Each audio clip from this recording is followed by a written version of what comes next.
আমরা যে সারাদিন আমাদের স্মার্টফোনে এত এত ভিডিও রিলস এসব দেখছি বা একে অপরকে বিভিন্ন মাধ্যমে যে টেক্সট মেসেজ সেন্ড করছি, তা আমরা কি কখনো ভেবে দেখেছি যে একটি ভিডিও অথবা একটি টেক্সট কম্পিউটার বা স্মার্টফোনের মতো ডিভাইসগুলিতে কিভাবে স্টোর থাকে? আগের ভিডিওতে আমরা আলোচনা করেছিলাম কম্পিউটার বা স্মার্টফোনের মতো ডিভাইসগুলি কিভাবে একটি পিকচারকে তাদের মেমোরিতে স্টোর রাখে। ভিডিওটি না দেখে থাকলে ডেসক্রিপশনে দেওয়া লিঙ্ক থেকে তা দেখে আসতে পারেন। তবে আজকে আমরা আলোচনা করব কম্পিউটার বা স্মার্টফোনের মতো ডিভাইসগুলি কিভাবে একটি ভিডিওকে তার নিজের মেমোরিতে স্টোর রাখে বা এক ডিভাইস থেকে অন্য ডিভাইসে স্থানান্তরিত হয়। তো চলুন দেখে নিই। আমি সুজিত রয়েছি আপনাদের সাথে, আর আপনারা দেখছেন মন্ডল ক্লাসরুম। এই ভিডিওটিকে লক্ষ্য করুন। এটি আপাতদৃষ্টিতে দেখে ভিডিও মনে হলেও এটি কিন্তু একটি ভিডিও ফাইল নয়। এই রকম কতকগুলি ছবিকে একের পর এক অর্থাৎ পরপর চেঞ্জ করলে এরকম একটা ভিডিও পাওয়া যায়। বোঝার সুবিধার্থে আমি যদি এই ছবিগুলিকে একটির পর একটি চেঞ্জ করে দেখাই তাহলে আপনারা বুঝতে পারবেন।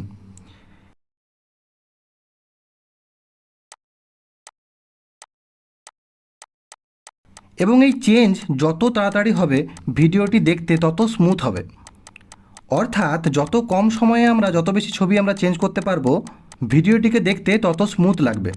আর এই ছবির চেঞ্জের বিষয়টি ম্যানুয়ালি করতে গেলে অনেক সময় লেগে যাবে বা সম্ভবও নয়। তাই এই বিষয়টি পারফর্ম করতে কম্পিউটার বা স্মার্টফোনের ভিডিও প্লেয়ারের মধ্যে প্রোগ্রামিং করা থাকে। সেই প্রোগ্রামিংয়ের সাহায্যে প্রতিটি ছবি পরপর চেঞ্জ হতে থাকে। আর এই সময়ের সাপেক্ষে ছবির পরিবর্তন বোঝাতে যে ইউনিটটি ব্যবহার করা হয় তা হলো এফপিএস বা ফ্রেমস পার সেকেন্ড। আমরা যেগুলিকে ছবি বলছি কম্পিউটারের ভিডিওর ভাষায় এগুলিকে ফ্রেম বলে। আমরা যদি এই 2 সেকেন্ডের ভিডিওটি দেখি এতে 50টি ফ্রেম আছে। অর্থাৎ এই ভিডিওটি 1 সেকেন্ড জেনারেট করতে 25টি ফ্রেম ব্যবহার করা হয়েছে। অতএব আমরা বলতেই পারি এটি একটি 25 এফপিএসের ভিডিও এবং এটি একটি 60 এফপিএসের ভিডিও।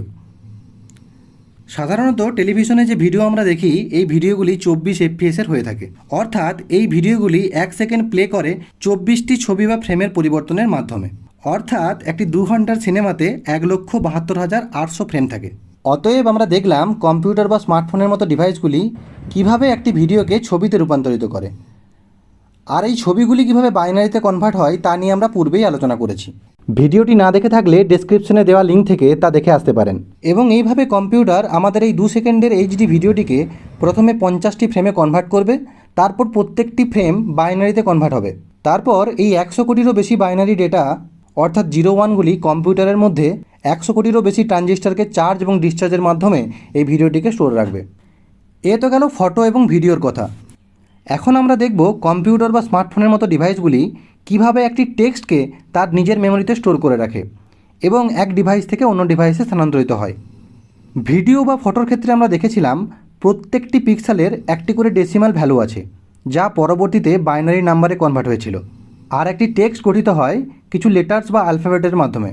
তাহলে আমাদের প্রত্যেকটি লেটার অনুযায়ী একটি করে ডেসিমাল নাম্বারের প্রয়োজন, যা পরবর্তীতে আমরা বাইনারি নাম্বারে কনভার্ট করতে পারবো।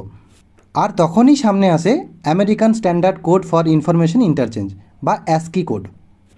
এই অ্যাসকি প্রত্যেকটি লেটার্স বা স্পেশাল সিম্বলগুলির জন্য একটি ডেসিমেল ভ্যালু প্রদান করে। যেমন A = 97, B = 98, C = 99।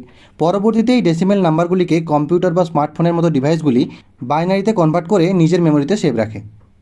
উদাহরণস্বরূপ বলি, আপনি যখন আপনার বন্ধুকে একটি মেসেজ পাঠাচ্ছেন হাই লিখে, সেটি সেকেন্ডের মধ্যে আপনার বন্ধুর কাছে চলে যায়।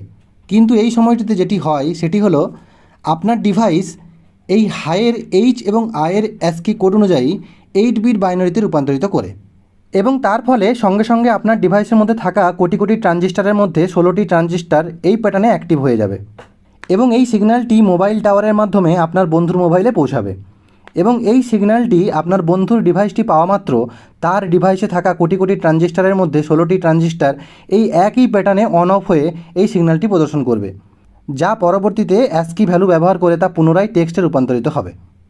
কম্পিউটার বা স্মার্টফোনগুলি ছবি, ভিডিও, টেক্সট ছাড়াও মিউজিক, ডকুমেন্টস, গেমস ঠিক একই ফর্মে স্টোর রাখে। আজকে যে এই ট্রানজিস্টার নিয়ে এত কথা বললাম, তবে কিভাবে এই কোটি কোটি ট্রানজিস্টার একটি ছোট্ট চিপের মধ্যে বসানো হয় তা জানতে আপনারা আমার পরবর্তী ভিডিওগুলি দেখে লক্ষ্য রাখতে পারেন।